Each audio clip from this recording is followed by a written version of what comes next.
E o Bellator finalmente decidiu quem são os lutadores que vão participar do torneio dos pesos pena. Fala galera, beleza? Antes de começar o vídeo, não se esquece, se ainda não se inscreveu no canal, se inscreve neste exato momento, clica no curtir para fortalecer o vídeo e também no sininho para receber futuras notificações. E vamos falar de Bellator. E como eu falei no vídeo anterior aqui no canal, o Bellator vai fazer um torneio da categoria dos pesos pena. E até aquele momento que eu gravei o vídeo, infelizmente não haviam muitas notícias, principalmente sobre os lutadores que iriam participar desse torneio. A única informação que tinha era sobre uma luta, que seria a primeira delas entre o Patrício Pitbull, que é o atual campeão da categoria dos penas e dos leves do Bellator, que ele enfrentaria o Juan Arcoleta no Bellator 228. E finalmente o Bellator divulgou quem serão os outros 14 lutadores que vão participar desse torneio e serão 4 combates divididos em 2 eventos distintos. No Bellator 226 a gente vai ter os seguintes combates: Daniel Strauss vai enfrentar Derek Campos, Pat Curran vai enfrentar Adam Borges, Emmanuel Sanchez vai enfrentar Tyon Claxton e San Cecilia vai enfrentar Pedro Carvalho. As outras 4 lutas vão ser no Bellator 228 e vai ter, como eu já falei, o Patrício Pitbull enfrentando o Juan Arcoleta, Darren Caldwell enfrentando o Henry Corrales, Daniel Whittle enfrentando Sal Rogers e AJ McGee enfrentando George Caracania.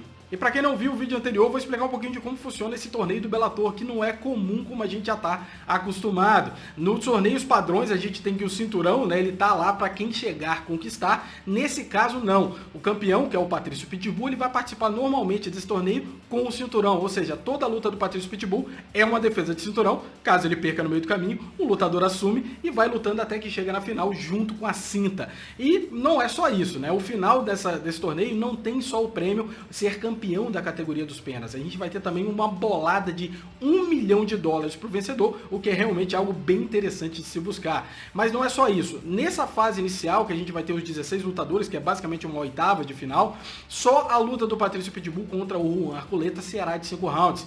Todos esses combates que vão ser divididos no UFC do Bellator 226 e no Bellator 228 serão lutas de 3 rounds. Mas isso vai se resolver nas quartas de final, quando todos os combates do torneio serão lutas de 5 rounds. E esse torneio, na verdade, também tem mais um pequeno detalhe. Esses 16 lutadores ainda não estão definidos na chave certinho das oitavas de final. O que vai acontecer é que essas 8 lutas vão acontecer, os vencedores delas vão entrar nas quartas de final e só nesse momento que será feito um sorteio onde vai ser perfeitamente definido a chave certinho, quem vai enfrentar quem, e a gente vai conseguir saber dessas vitórias quem vai avançar para as semifinais e quem vai avançar para as finais. E como eu fiz um vídeo quando eu gravei sobre o torneio dos meio-médios, eu quero dar um pitaco inicial sobre esse torneio. Eu não vou falar de luta especificamente, mas dar minha opinião sobre 3 critérios: quem é o favorito para esse torneio, quem são os potenciais perigos a esse favorito e quem são as principais surpresas que podem aparecer no decorrer desse torneio.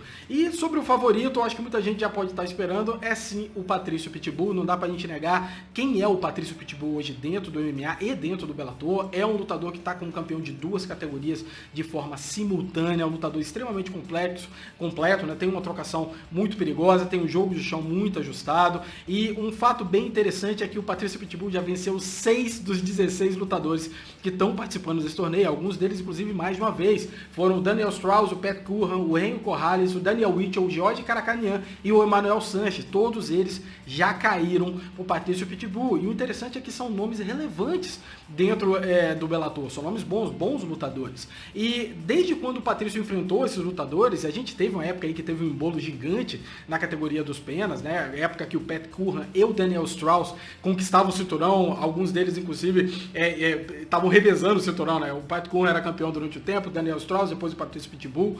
E de lá pra cá, eu vou ser bem sincero pra vocês, eu acho que o Patrício Pitbull foi o que mais evoluiu dessa galera. Então, só por esse motivo eu consigo sim colocar o Patrício Pitbull como o maior perigo e o maior favorito a conquistar esse $1 milhão aí no final e, obviamente, manter o seu cinturão.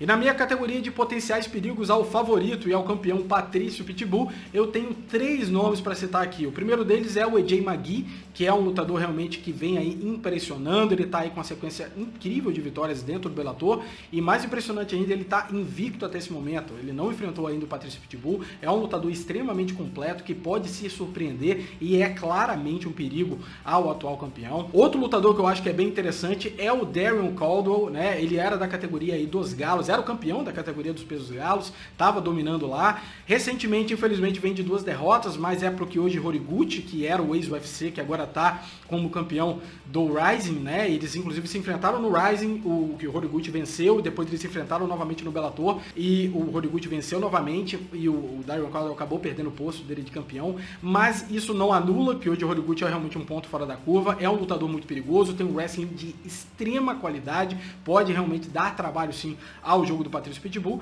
E por último, por incrível que pareça, é o Daniel Weichel. Muita gente pode não conhecer ou não dar muita moral para esse cara, mas é um lutador que evoluiu absurdamente de um tempo para cá. Ele vem de 2 derrotas, mas são 2 derrotas pro Patrício Pitbull e pro Goiti Yamauchi. Mas a gente tem que analisar o contexto dessas derrotas, né? Ele perdeu aí pro Patrício Pitbull numa luta extremamente apertada, foi uma decisão dividida, o que já mostra a qualidade dele como lutador. E pro Goiti Yamauchi ele estava lutando na categoria dos leves, então ele estava ali numa categoria que ele já não estava tão acostumado assim, e mesmo assim também foi uma decisão dividida. Lembrando que ele já tinha enfrentado o Patrício Pitbull anteriormente, inclusive as únicas derrotas que ele tem nos últimos tempos são essa pro Patrício Pitbull e pro Yamauchi, e a primeira luta entre ele e o brasileiro foi uma luta que ele estava levando com muita clareza, ele só perdeu porque ele ficou um pouco afobado e a mão do Patrício acabou salvando ele, que entrou ali muito pesado e acabou nocauteando. De qualquer forma, um lutador extremamente habilidoso, muito bom na trocação, ele tem uma movimentação também muito boa e pode sim dar trabalho ao atual campeão.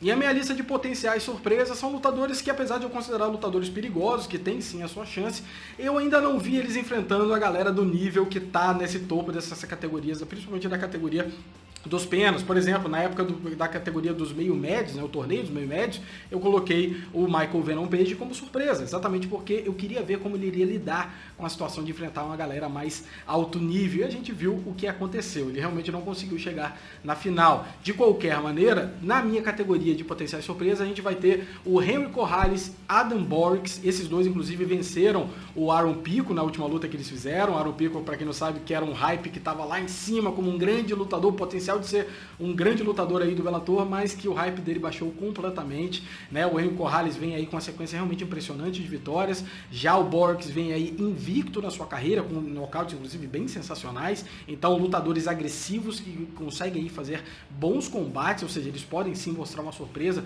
durante esse evento. Além deles, eu tenho o Pedro Carvalho, que vem de uma excelente vitória em cima do Derek Campos, que eu considero um bom lutador dentro do Bellator, é um lutador aí que vem, como eu falei, numa fase muito boa, nunca perdeu uma luta, então ele pode sim ser uma surpresa nesse evento. E por último, o Juan Arculeta, que vai inclusive fazer a sua primeira luta já pegando o Patrício Pitbull. Não podia ser a luta mais difícil desse torneio logo de cara. O Arculeta realmente vem impressionante, ele vem aí com uma sequência absurda de vitórias, e a última luta ele bateu o brasileiro, que é o ex-campeão da categoria dos galos, o Dudu Dantas, com um nocaute realmente impressionante. Então, são lutadores que são bons, mas que eu quero ver disputando contra essa galera mais experiente que tá lá em cima, e podem, obviamente, ser uma grande surpresa. Mas é isso aí, galera. Eu quero saber também a opinião de vocês, o que vocês acham desse torneio. Vai ser um torneio interessante de acompanhar. Quem que vocês acham também que é o grande favorito a vencer esse $1 milhão e ter o cinturão aí da categoria dos pesos pena? Não esquece, se inscreve no canal e até a próxima.